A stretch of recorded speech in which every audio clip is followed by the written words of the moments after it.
Tingali, daghan sa itong mag-igsoon ng Katoliko ang wala kayo masinati no, sa katisismo sa simbahang Katoliko, the Catechism of the Catholic Church nga gipamulgar ni Pope John Paul II, pero mas siguro ta no, nga mas daghan pa gyud ang wala kayo masinati sa Roman Catechism. No? Kaya ang Roman Catechism, mao man ang karaan ng Catechism of the Council of Trent. pero bisan pa ko na ang bagong katekismo apan wa gihapon mawad-i no sa iyang kahinungdanon ang Roman Catechism no kung Katekismo Romano nga gitawag sa kini siya katekismo sa Konsilyo sa Trento o ang katekismo ni Saint Pius V. Usa kini kahinungdanon nga instrumento sa pagbag-o sa simbahan tapos sa Konsilyo sa Trento. Ang maong katekismo gitumong unas tanan ngadto sa mga pastor sa kalag o sa mga kura paroko. Busa ang tigbasa dili angay may buong nga kini nga kamatuoran na salamin diha sa atong pagpili.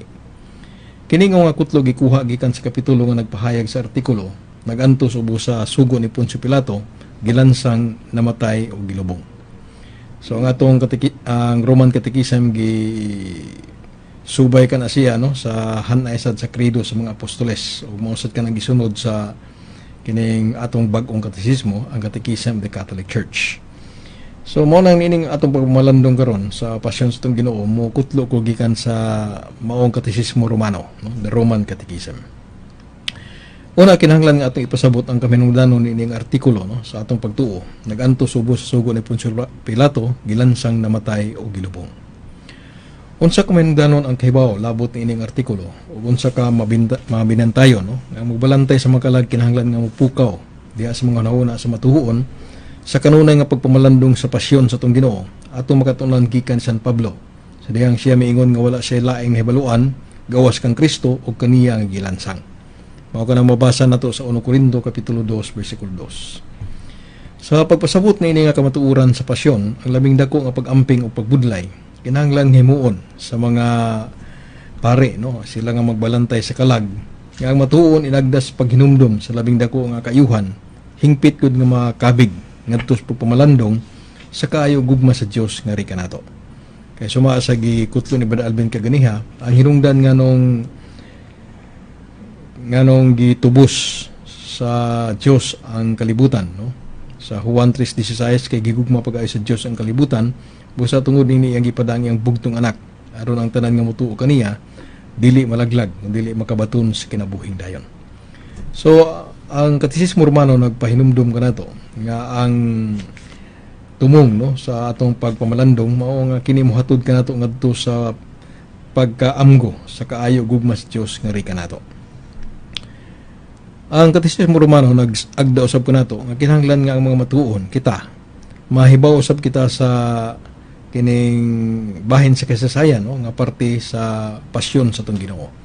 Mao nang kung nakabantay ta sa miaging Domingo, gibasa gyud no. Ang taas-taas man to siya ang gospel reading. Gibasa gyud ang historical account no sa mga evangelist mahitungod sa pasyon sa atong Ginoong Hesukristo. So kini siya gisay-say sa ebanghelyo sa mga balaang ebanghelista uban ang labing pino gyud nga katukma. Dili kini siya angay nga taligaman sa mga magbalantay sa kalag.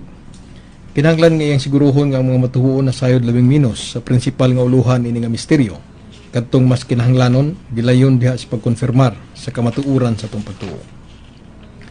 Tungod kay niining artikulo ingon nga usa ka matang sa pundasyon no. It is a foundation. Ang relihiyon ug pagtuo sa mga Kristiyanos nagsukad. Sa gayon nga kini nga sukarana na pailuna na ang gambalay mobarug uban ang hingpit nga seguridad. Busa sa laing bahin makaingon usab kita kung wala kay nato masabti ang maong artikulo sa atong pagtuo nga si Kristo gisakit ubos ni Poncio Pilato gilansang namatay og gilubong mo mahimo sang tayugon ang atong pagtuo. Karon nga kita sa pamalandong no mahitungod sa pagpasakit ug kamatayon ni Kristo. Kung ang uban nga mga kamatuoran sa Kristiyanidad mohatag man og kalisod no sa hunahuna sa tao. Siguro nga ang misteryo sa krus kinahanglan nga ilhon nga mohatag mas dako pagayod nga kalisod. Kay diha gud sa atong pagtuong Katoliko daghan ang mga kamatuoran nga gipadayag sa Dios kanato nga dili nato masabot no sa atong tawhanong panghunahuna that our human intellect cannot comprehend. Nga atong gidawat nga kini siya tinuod dili tungod kay ato kining nasabtan kun dili tungod kay kamatuoran kini gipadayag sa Dios kanato ug ang Dios dili man masayop ug ang Dios dili mamakak. So daghan no, pananglitan ang misteryo sa Eucharistia, ang misteryo sa mga sakramento, ang misteryo sa kreasyon.